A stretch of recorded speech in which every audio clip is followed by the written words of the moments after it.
Hi, hello, வணக்கம். நான் உங்க வித்யாசத்யன். எல்லாரும் எப்படி இருக்கீங்க? நம்ப இன்னைக்கு சிவன் கதையோடைய சாப்டர் 4 அதாவது அத்தியாயம் 4 பார்க்க போறோம். இந்த அத்தியாயத்துக்குள்ள போறதுக்கு முன்னாடி, போன அத்தியாயத்தினுடைய பசில கண்டுபிடிச்சவங்க உஷா அவங்களுடைய சேனல் என்ஜாய் ஸ்டோரீஸ் அப்படிங்கிற ஒரு சேனல் குழந்தைங்களுக்கு கதை சொல்லிக்கிட்டு இருக்காங்க. ரொம்ப நல்லா இருக்கும். அவங்களுடைய சேனலையும் பாருங்க. உங்க குழந்தைங்களுக்கு அது ரொம்ப ரசிக்கும்படியா இருக்கும். அவங்க தான் பதில கரெக்ட்டா ஃபர்ஸ்ட்டு சொல்லியிருக்காங்க.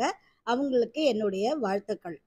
கதைக்கு போறதுக்கு முன்னாடி, நான் எப்பவுமே இந்த கதைக்கு உண்டான பசில்ஸ் குடுத்துன்ட்டு வரேன் இல்லையா?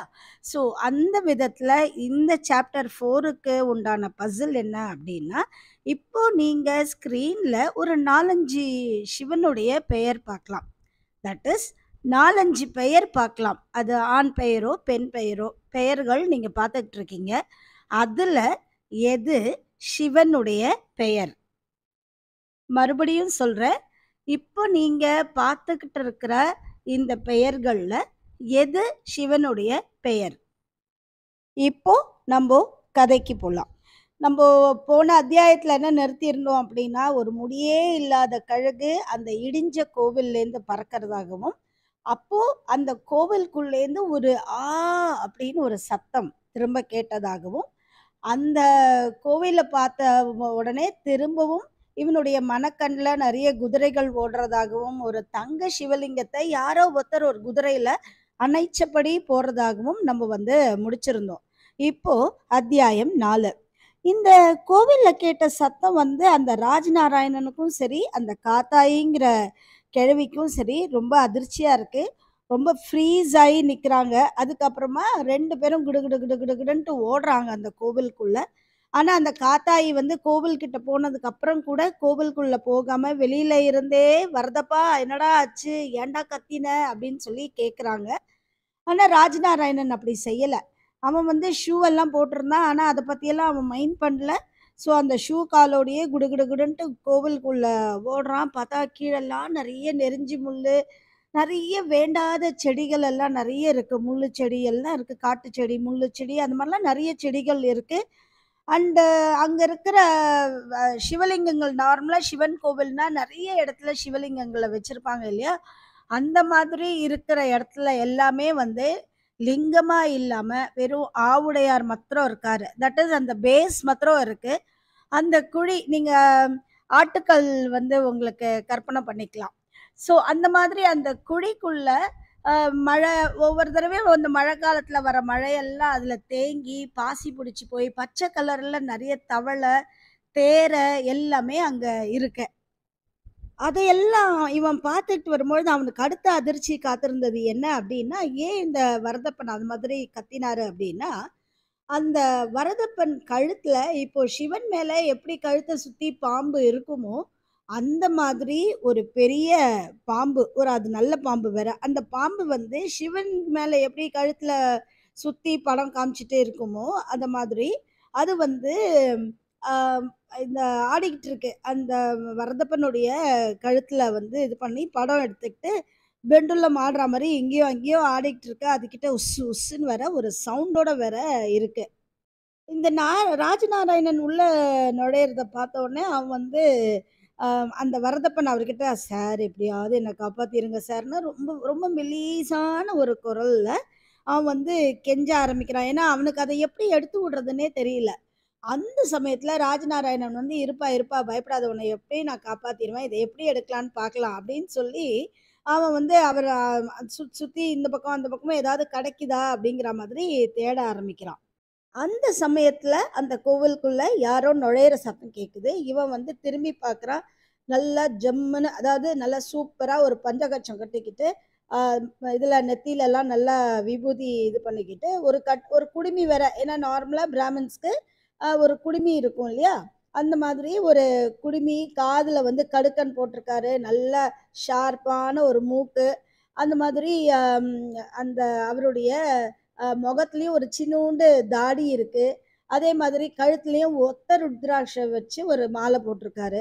இதெல்லாம் பார்த்தா அவர் அவர் அவர் அவன் இந்த மாதிரியான ஒரு கோலத்துல ஒரு பிராமணர் ஒருத்தர் வந்து உள்ள நுழையிறத அவன் பார்க்குறான். அதே சமயம் பரதப்பனும், "சாமி என்ன காப்பாத்துங்க சாமி" அப்படின்னு சொல்லி அவனும் சொல்றான் அவர பார்த்த உடனே. உடனே அவர் வந்து, "பயப்படாத, தைரியமா இரு, இரு வரேன்" அப்படின்னு சொல்லிட்டு ரொம்ப நிதானமா அவன் எதிர்க்க வந்து நின்னுட்டு, ஏதோ ஒரு மந்திரத்த வந்து வாயில சொல்லிக்கிட்டே வந்து தன்னுடைய இடுப்புலேருந்து அந்த விபூதி பேக எடுத்து அதுலேருந்து அந்த விபூதி எடுத்து கொஞ்சம் அந்த பாம்பு மேலேயும் போடுறாரு. அதே மாதிரி அவன் மேலேயும் போடுறாரு. அந்த வரதப்பன் மேலேயும் போடுறாரு. அந்த பாம்பு வந்து, "அப்பா இனிமே உங்க வழிக்கே நான் வரமாட்டேன்" அப்படிங்கிற மாதிரியான ஒரு இதோட கடகடன்னு அவன் கழுத்த விட்டு கீழ இறங்கி, அப்படியே ஊர்ந்து பக்கவாட்டுல ஓடி போய் காணாமயும் போயிடுது. உடனேவே வரதப்ப வந்து அவர் கால்ல விழுந்து, "ஐயோ! சாமி ரொம்ப நன்றி என்ன காப்பாத்திட்டீங்கன்னும்" பொழுது அவர் திட்டுறாரு. "ஏன்டா டேய்! எதுக்குடா இந்த கோவிலுக்குள்ள வந்த? உனக்கு அறிவு இருக்கா?" அப்படின்னு திட்டும் பொழுது தான் அவன் சொல்றான், "நான் எங்க சாமி வந்தேன்? இந்த பாழா போன மாட்டால வந்தவன" அப்படின்னு சொன்னோனே, "சரி, சரி போ. ஏதோ என்னுடைய கோளாறு பதிகத்துக்கு அந்த பாம்பு செவி சாய்ச்சு உன்ன விட்டு போயிடுச்சு. இல்லன்னா இந்த நேரத்துக்கு நீ எங்கேயோல போயிருப்ப" அப்படிங்கிற மாதிரி சொல்லிட்டு, இங்க இந்த பூமி வந்து சிவாகிரமா தட் இஸ் சிவனுடைய ஆக்கிரமத்துல இருக்கிற பூமி, எல்லாரும் வெளியில நடங்க கடகடன்ட்டு அப்படின்னு சொல்லி சொல்லும் பொழுது, இது ராஜநாராயணனுக்கு கொஞ்சம் இதுவா இருக்கு. சிரிப்பா இருக்கு. அவன் வந்து கொஞ்சம் கேலியா வந்து சிரிக்கிறான். அப்போ அவன நிமிர்ந்து பார்க்குறாரு. பார்த்துட்டு அவனோட கேலி சிரிப்ப மைண்ட் பண்ணாம எல்லாரும் வெளியில வந்ததுக்கப்புறம், "ஆமா நீ யாரு? என்ன அம்பி? நீ எதுக்கு சிரிச்ச?" அப்படிங்கிற மாதிரி ஒரு லுக் விட்டுட்டு, "யார் தம்பி நீ?" அப்படிங்கிற மாதிரி கேட்குறாரு. அப்போ அவன் வந்து, நான் ராஜநாராயணன் ஸ்டேட்ஸ்லேருந்து வந்திருக்கேன். நீங்க யாருன்னு தெரிஞ்சுக்கலாமா?" அப்படின்னு சொல்லி கேட்குறான். அப்போ எனக்கு உண்டான பதில்லயே நீ வந்து ஒரு கேள்வியையும் கேட்டிருக்க. "ஆமா, எதுக்கு சிரிச்ச?" அப்படின்னு திரும்ப கேட்குறாரு. அது அவன் தயங்கும் பொழுதே, "சும்மா சொல்லு" அப்படின்னு சொல்லி கேட்குறாரு.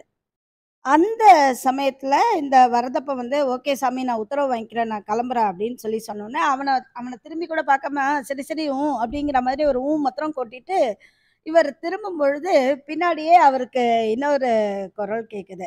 "நல்ல வேளை சாமி நீங்க வந்தீங்க" அப்படின்னும்போது இவர் திரும்பி பார்த்துட்டு காத்தாடிய பார்த்தோனே, "நீ எங்க இங்க வந்த?" அப்படின்னோனே, "சாமி நானும் இந்த தம்பியும் தான் ஓடி வந்தோம். ஆனா இவர் வந்து அந்த இத வந்து பார்த்தா வாட்ட சாட்டமா இருக்காரே ஒழிய, வரதப்ப மேல பாம்ப பார்த்துட்டு அவரும் நின்னுட்டாரு. நீங்க மாத்திரம் வரலன்னா, இந்த இடத்துல 2 பொணம் விழுந்திருக்கும். அவருக்கும் உடம்பு ஃபுல்லா பயமா இருக்கு." அப்படிங்கிற மாதிரி சொல்றா. கொஞ்சம் சிரிச்சுக்கிட்டே சொல்றா. உடனே அவர் சொல்றாரு, "சரி, சரி நீயும் கிளம்பு. அதான் எல்லாம் முடிஞ்சிருச்சுல்ல." அப்படிங்கிற மாதிரி அவரு சொல்லும் பொழுது, திரும்பவும் அவள கூப்பிட்டு, "இந்த மாதிரி இனிமே அதிக பிரசங்கித்தனமா பேசுற வேலையெல்லாம் வச்சுக்காத" அப்படின்னு சொல்லி அவ பேசினதுக்கு கண்டிக்கவும் செய்றாரு. அட் த சேம் டைம் அவங்க கிளம்பிடுறாங்க. அப்போ திரும்ப அவர் ராஜநாராயண்ட்ட வந்து கேட்குறாரு. "ஆமா இந்த ஊருக்கு அதாவது மரகதலிங்கபுதூருக்கு எதுக்கு வந்த?" அப்படின்னு சொல்லி கேட்குறாரு. ஆனா அவரு பேசும்பொழுது ரொம்ப ஃப்ரெண்ட்லியா ரொம்ப நாள் பழக்கமான ஒரு ஃப்ரெண்டு பேசுறா மாதிரி அவரு பேசுறாரு.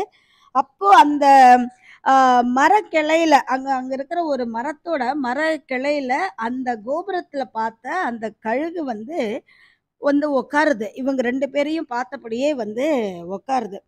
அத பார்த்த உடனே இவன் வந்து தன்னை பத்தி பேசுறத ஆரம்பிச்சவன், ஆ இத பார்த்துட்டு அப்படியே தயங்கி நிக்கும் பொழுது, அப்போ இந்த பிராமணர் இருக்கார் இல்லையா? அவர் வந்து அந்த கழுக பார்த்து பேசுறாரு. "என்னடா வீரையா" அந்த அந்த கழுகுக்கு ஒரு பேர் வேற இருக்கு. "நீ வந்து எங்க வந்த? நான் தான் உனக்கு ஒண்ணும் கொண்டு வரலையே!" அப்படின்னு சொல்லி கேட்கிறாரு. ஸோ, அந்த கழுகு வீரியா அப்படிங்கிற அந்த கழுகு வந்து திரும்பவும் அவரையே பார்க்குது. அப்போ அவர் சொல்றாரு, "நான் தான் உனக்கு ஒண்ணுமே கொண்டு வரலையே! சாயந்தரம் ஆயிடுத்து பாரு, நீ வந்து கிளம்பிக்கோ. நான் திரும்ப வரும்பொழுது உனக்கு ஏதாவது சாப்பிட கொண்டு வரேன்" அப்படின்னு சொன்னோனே, அது அந்த அலகால தன்னுடைய கால சொரிஞ்சுக்கிட்டு மண்டையாட்டுற மாரி பண்ணிக்கிட்டு, அது அந்த மரத்துலேருந்து பறந்தும் போயிடுது.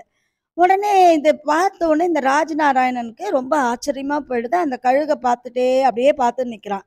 "என்னடா அம்பி என்ன பார்க்குற?" அப்படின்னு திரும்ப இவர் கேட்கும்பொழுது அவன் சொல்றான், "எனக்கு எல்லாமே ரொம்ப ஆச்சரியமா இருக்கு. ஆமா நீங்க யாரு? பாம்புக்கெல்லாம் கூட உங்க பேச்சு கேட்கறது, கழுகு கூட உங்க பேச்சு கேட்கறது. நீங்க என்ன ஏதாவது பிளாக் மேஜிக் தெரியுமா உங்களுக்கு?" அதாவது பிளாக் மேஜிக்னா நமக்கு தெரியும் இல்லையா? இந்த மந்திரவாதிகள் பண்றது.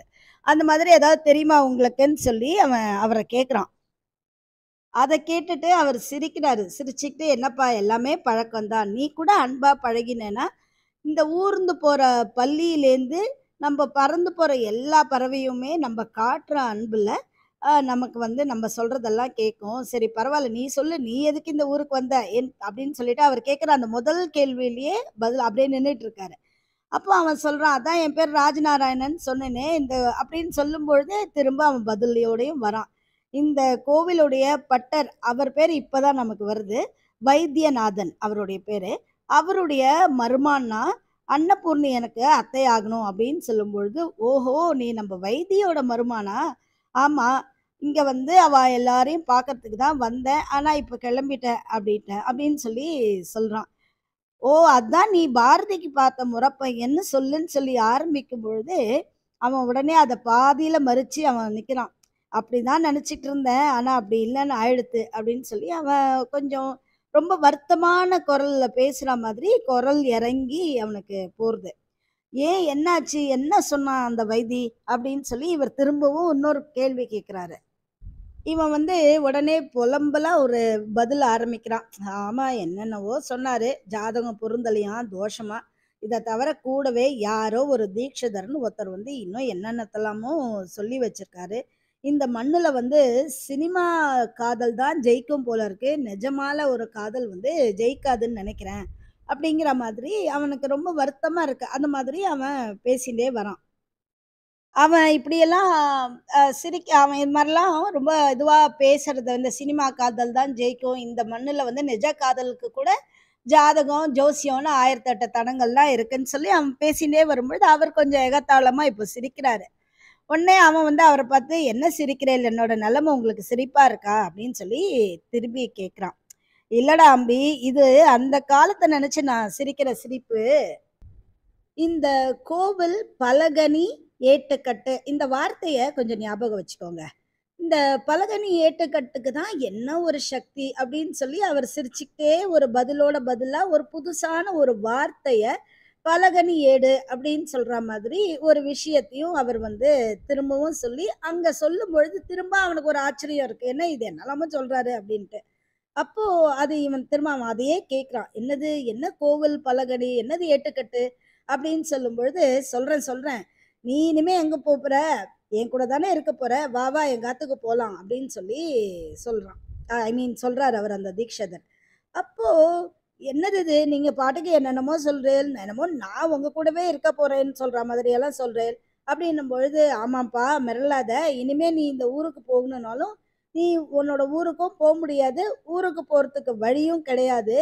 காலம்பற தான் பஸ்ஸு. எனிவே அதனால பேசாம வா, எங்க ஆத்துக்கு வா." அப்படின்னு சொல்லி சொல்லும்பொழுது, இவன் ஒரு கேள்விய அவர கேட்கிறான். "ஆமா, இதெல்லாம் இருக்கட்டும். நீங்க யாரு?" அப்படின்னு கேட்கும்பொழுது, அப்போ அவர் திரும்ப சிரிச்சுண்டே சொல்றாரு. "நான் தான்ப்பா, நீ வருத்தத்தோட குறிப்பிட்டியே அந்த தீக்ஷதர். நடராஜ தீக்ஷதர் நான் தான்." அப்படின்னு சொல்லும்பொழுது, அவன் அப்படியே திகைச்சு நிக்கிறான். இங்க இந்த 4வது அத்தியாயம் நிறைவடைகிறது. உங்களுடைய ஃப்ரெண்ட்ஸ் அண்ட் ஃபேமிலிஸ் இது நான் வழக்கமா சொல்றது தான். இந்த மித்தாலஜி ஸ்டோரியில இன்ட்ரெஸ்ட் இருக்கிற உங்க ஃப்ரெண்ட்ஸ் அண்ட் ஃபேமிலிஸ்க்கு என்னுடைய ஸ்டோரிய வந்து ஷேர் பண்ணுங்கோ, சப்ஸ்கிரைப் பண்ணுங்கோ. நெறைய பேர் சப்ஸ்கிரைப் பண்ணாம பார்த்துன்னு இருக்கேன். சப்ஸ்கிரைப் பண்ணுங்கோ. அண்ட் இவங்களோட பேசி அதே பிராமண பாஷையிலே இப்போ உங்ககிட்ட நான் பேசினேன். சப்ஸ்கிரைப் பண்ணுங்க.